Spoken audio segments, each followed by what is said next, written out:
ባረጀ ጊዜ በግመሎቹ ላይ አጫጭነው ከሱ ጋር ላኩ። ከምስርም በተመለሰ ጊዜ ወደ ቤቱ ደረሰ። ቤቱም በመንገድ መካከል ነበር። ከቤቱም በገባ ጊዜ ከሱ ጋር ከላኩት ገንዘብ የሚበዛውን ከፍሎ ለሚስቱ ሰጣት። እኩሌታውን በገዳም ለሚኖሩ መነኮሳት ሰጣቸው። ባዩትም ጊዜ ፈጽመው አዘኑ። ለበዓል የማይበቃ ይህ ገንዘብ ምንድን ነው? ከዚህም በኋላ እመቤታችን ወደምትገለጽበት ቤተክርስቲያን ገብተው ግንባራቸውን ምድር አስነክተው ሰገዱ። በንጽሐ ሥጋ በድንጋሌ ነፍስ የጸናች እመቤታችን ሆይ ልጅሽ ኢየሱስ ክርስቶስ ሕያው ባህሪ ነው። ሁልጊዜ ገንዘብሽን በሚሰርቅ በዚህ ሰው ተአምራት ካላደረግሽ ቤተክርስቲያንሽን አናገለግልም፣ እስከ ዘላለም ድረስም በዓልሽን አናከብርም አሏት። ከዚህ በኋላ እያዘኑ እያለቀሱ ከቤተክርስቲያን ወጥተው ሄዱ። በምዕራብ ካሉ ሰዎች በመካከለኛው ቤተክርስቲያን በር ፊት አንድ እንግዳ ሰው ነበር። ግመሎችን ከሚጭን ከየክርስቲያን ወገን ከሚሆኑ ወደ እሳቸው ያመጣውን ገንዘብ በተቀበሉ ጊዜ ያ ሰው ከመካከለኛው ቤተክርስቲያን በር ወጥቶ ሄደ። በበረሃ ከሚኖር ሰው አጠገብ ከመንገድ ድካም የተነሳ ጥቂት ያርፍ ዘንድ ተኝቶ ከፀሐይ 7 እጅ ፈጽማ የምታበራ ሴት ብርሃን የለበሱ ሁለት ሰዎች አስከትላ አንዱን በቀኟ አንዱን በግራዋ ሆነው ከቤተ ክርስቲያን በር ስትወጣ አየ። ከዚህም በኋላ በቀኟ ያለው መልአክ በእጁ ያለውን የመስቀል በትር ይሰጣት ዘንድ አመለከተችው።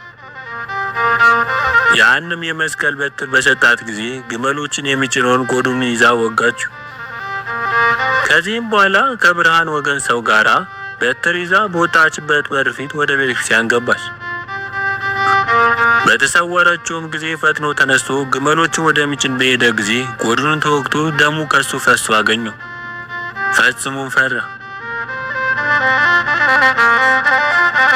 ወደ መነኮሳቱ ሄዶ ያየውን ሁሉ ነገራቸውና እነሱ ግመሎችን ወደሚጭን ሰው በሄዱ ጊዜ ከጎድኑ ደም ሲፈስ አዩ። ሳይንቀሳቀስም ሙቶ አገኙት። ያን ጊዜ ወስደው በገዳሙ ውስጥ ቀበሩት። ያ በዳዊ ሚስጥሩ የበረሃ ሰው ማለት ነው። የተደረገውን ሁሉ ባየ ጊዜ በሱ ፈንታ ግመሎችን ይጭን ዘንድ መነኮሳቱን ማለዳቸው። ስለዚህም ነገር ደስ አላቸውና የገዳሙን ግመሎች ሰጡት። ከዚህም በኋላ እሱን ያጠምቁት ዘንድ እስላሞችንም ፈጽሞ ያስረዱት ዘንድ መነኮሳቱን አጥምቁኝ ብሎ ለመናቸው። አባ ገብርኤል ከሚባል ሊቀ ጳጳሳት ዘንድ ሄደው ይነገሩት። በስላሴ ስም ያጠምቁት ዘንድ አጥምቁት ብሎ አዘዛቸው። በገዳም በጎ ማገልገልን ሲያገለግል ኖረ። ከዕለታት በአንድ ቀን ወደ ሪፍ ሄዶ ለገዳሙ የሚያሻውን ነገር ጨርሶ ወደ ገዳም ተመልሶ በሌሊት ደረሰ። የተጫነውን በገዳሙ በር ከግመሎቹ አውርዶ መነኮሳቱን ሊያስነሳቸው ወደደ። ያማረ ዜማ ድምፅን ነው ሰማ። ከቤተ ክርስቲያኑ ጉልላት ሲወጣ ፍጹም ብርሃን አየ። ሕንፃውንም ዞረው።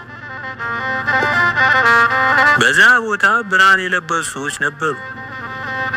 በዚህ ዓለም እንደሱ ያለ ከሰው ወገን አንድ ስንኳ ያላሸተተው የዕጣን ጢስ ወጣ። ስላዩትም ፈጽሞ ደስ አላቸው። ከብዙ ሰዓትም በኋላ የገዳሙ ደወል ሲመታ ሰማ። የደውሉን መመታት በተጨረሰ ጊዜ የመንፈቀ ሌሊት ጸሎት ለማድረስ የቤተ ክርስቲያን በር ይከፍት ዘንድ ወደደ። ያየውም የሰማውን ሁሉ ከሱ ተሰወረ። ከዚህም በኋላ ፈጥኖ ወረደና የገዳሙን በር መጥቶ መነኮሳቱን ጠራቸው። ቃሉንም በሰሙ ጊዜ እሱ መሆኑን አውቀው ከፈቱለት። ያየውን የሰማውን እንዳየ እንደሰማ ነገራቸው። ገብተው የመንፈቀ ሌሊት ጸሎት ለመጸለይ የቤተ ክርስቲያን በር በከፈቱ ጊዜ ምሳሌ የሌለው የበጎ መዓዛ ሽታ ሸተቱ። ያን ጊዜም ጠንቅቆ የነገራቸውን ነገር ሐሰት የሌለበት እውነት እንደሆነ አወቁ። ለእመቤታችን ለማርያም በክብር ላይ ክብር ጨመሩላት። ቤተ ክርስቲያንን በማገልገል ላይ ማገልገልን ጨመሩ። ክርስቲያን የሆነ የዚያን እስላም ገዳሙን አከበሩ። እስከ ዛሬም ድረስ በገዳም ውስጥ ነበረ። የሚያሻቸውንም ለመፈጸም ወደ ግብጽ ሀገር ይወርድ ነበር። ከብቻቸው መነኮሳት በቀር አንድ እሱን እንኳን አላወቀውም ነበር። ወንድሞቼ የንጽሕት ድንግል ቸርነቷን ይወቁ። በጎ ማገልገል እንዲያገለግል የዚህን ሰው ልብ አውቃ ይህን ተአምር እንደምን ገለጸችለት። ከጥፋትና ከድንቁርና በወዳጇ በልጇ ወደ ማመን መለሰችው።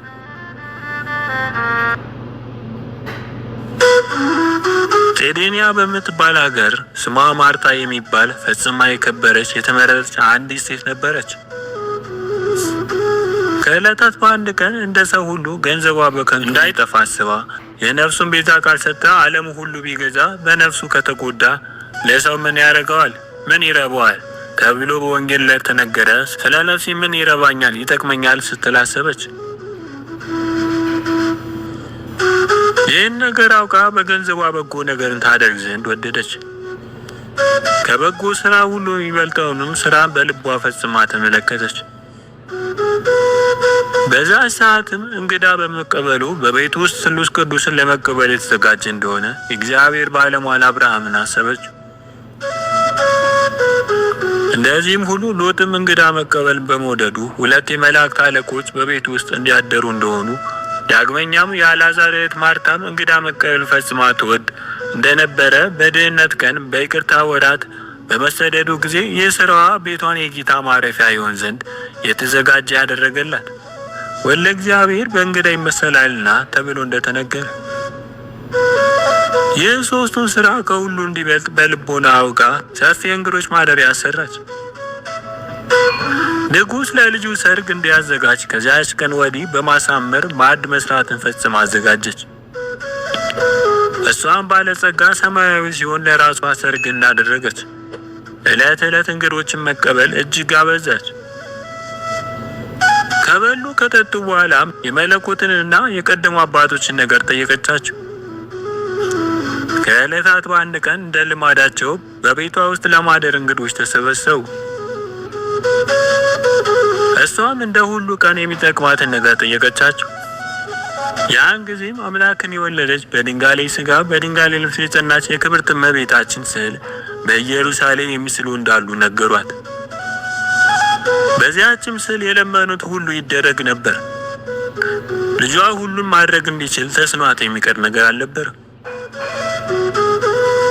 ይህንም ነገር ሰምታ አምላክን ከወለደች በድንጋሌ ሥጋ በድንጋሌ ነፍስ ከጸናች ከክብርት እመቤታችን ፍቅር ጽናት የተነሳ ልቧ እንደ እሳት ተቃጠለ።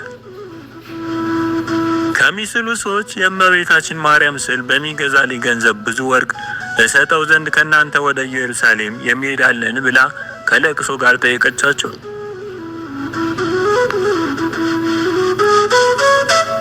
አንዱ መነኩሴ ከዚያ ሴት ድንግልን የመውደዷን ነገር ሰምቶ እኔ ሄዳለሁና በእኔ ወርቅ ገዝቼ አመጣልሻለሁ አላት። ወደ አንቺ በተመለሱ ጊዜ የገዛውበትን ያህል ወርቅ ከአንቺ ይቀበላለሁ። ያን ጊዜም እግሩን እየሳመች ፈጽማ ማረጸነችው። ማልዶም ተነስቶ ገስግሶ ወደ ኢየሩሳሌም ሂዶ ወደሚያሻው ሁሉ በደረሰ ጊዜ ይህች ሴት ይገዛላት ዘንድ ያማጸነችውን በዚያ አሰበ። ያን ጊዜም መልኳ ያማረ ስዕል ገዛ። ያችውም ስዕል ወንጌላዊ ሉቃስ የሳላት ናት ትባላለች። ያም መነኩሴ ተቀብሎ በደረቱ ታቅፎ ወደ ጼንያ በሚወስድ መንገድ ሄደ። በመንገድ ሲሄድ አንበሳ ይገድለው ዘንድ በታላቅ ጩኸት እየጮኸ በጠላትነት ተነሳበት። ያ መነኩሴ አንበሳውን ከመፍራት የተነሳ ደነገጠ፣ ተንቀጠቀጠ። ደንግጦን ቆሞ ሳለ ያቺ ስዕል ከአንበሳ ጩኸት 7 እጅ የሚበልጥ በፍጹም መፈራት ጮኻ ተናገረች። ያን ጊዜም ፈረሰኛ ተከትሎ ለሞት እንዳደረሰው ያ አንበሳ ደንግጦ ፈጥኖ ሸሸ። ያም መነኩሴ የስዕሊቱን ድምፅ ከመስማቱ የተነሳ እያደነቀ ሄደ። ሁለተኛም መቀማት መግደል ልማዳቸው የሚሆኑ ወንበዴዎች ከበቡት። በዚህን ጊዜ አስቀድሞ እንደተናገርን ያቺ ስዕል እንደ መብረቅ ባለ በታላቅ ቃል አሰምታ ተናገረች። ከመፍራትም ብዛት የተነሳ እኒያ ወንበዴዎች ይህ ጩኸት ከየት እንደመጣ እንደተደረገ ሳያውቁ ሸሹ። ይህም መነኩሴ እነዚህ የሚያስደንቁ ተአምራት በሰማና ባየ ጊዜ በልቡ አሰበ። ሁለት ተአምራት ስታደርግ እንዳየኋት ለእኔ ረዳት ትሆነኝ ዘንድ ወደ ሀገሬ ወደ ኢትዮጵያ ይዣት እሄዳለሁ አለ። እሱ ግን ይህች ስዕል በፍጹም ልቦና ከምትወዳት ሴት ጋር ትኖር ዘንድ በራሷ ፈቃድ እንደመጣች አላወቅም። ነገር ግን ለነጋዴዎች እንደሚሸጧቸው እንደ ሌሎች ገንዘቦች ያለ ፈቃዷ በገንዘቡ ዋጅቶ ያመጣት መስሎት ነበር። ስለዚህ ነገር ለዚህ ሴት እንዳልሰጣት በአገሬ መንገድ እሄዳለሁ እንጂ በቤቷ መንገድ አልሄድም አለ። እንዲህም ሲያስብ በልቦናውም ሲመክር ከባህር ዳርቻ ደረሰ። ብዙዎች መርከቦችን አግኝቶ ባለመርከቦችን ጠየቃቸው። ወደ ወደብ በማናቸው መንገድ ትወጣላችሁ አላቸው። አንዱ ጼዴንያ ወደሚባል ሀገር ነው አለው። ከሱም ጋር አልሄድም። አንዱ ግን በሌላ ቦታ ወደ ኢትዮጵያ ሀገር እወጣለሁ አለው። በዛች መርከብ ላይ ተቀምጦ ከባህር መካከል ሲደርስ ጥቅል ንፋስ ተነሳበትና ያለ ፍቃዱ ጼዴንያ ወደሚያወጣ ወደብ ወሰደው። በዛች መንገድ ወጥቶ በልቡ ስዕል እገዛላት ዘንድ ያማጸነችኝ እኔ እንደሆንኩ በወሬ ታውቀኛለች ብሎ ወደ ማርታ ቤት ሄደ። ወደ ቤቷ ገብቶ ከመንገደኞች ጋር አደረ። ሲነጋ ከእሳቸው ጋር ወደ ውጭ ወጥቶ መንገዱን ይሄድ ዘንድ ወዱ ከእንግዶች ጋር ወደ ቅጽር በር ደረሰ። እነሱም ወጡ።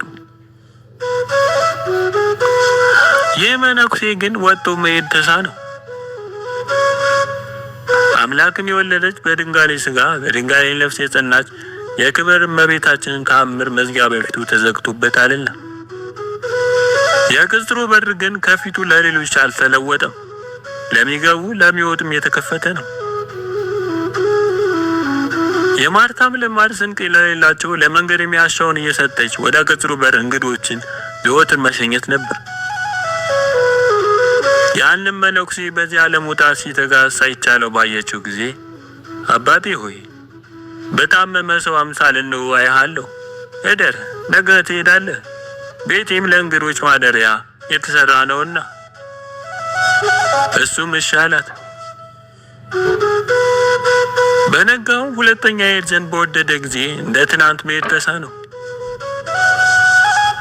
እሷም ሁለተኛ አሳደረችው። ዳግመኛም በሶስተኛው ቀን ይወጣ ዘንድ ልማዱ አልተወውም፣ መውጣትንም አልተቻለም።